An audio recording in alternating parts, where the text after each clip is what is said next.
Hello guys, welcome back to another video of Tech Team channel. Hope you guys having a nice day. In this video I'm gonna show you how can you zoom in Adobe Premiere Pro.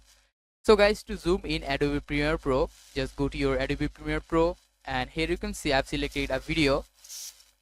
And now to zoom in, just select this clip here, and here you can see effect controls. Just click on it and you will see these options are here.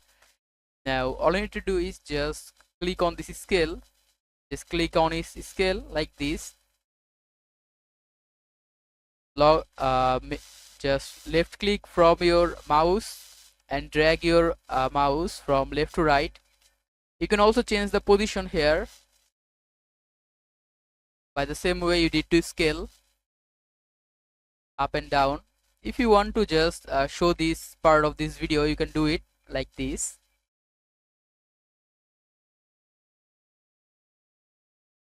You can also put keyframes if you want a selected part of the video you want to see it, like 0 to 5 seconds you want to show this.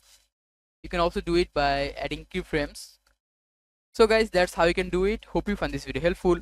If you find this video helpful, then give a thumbs up and don't forget to subscribe Tech Team channel. Thanks so much for watching the video.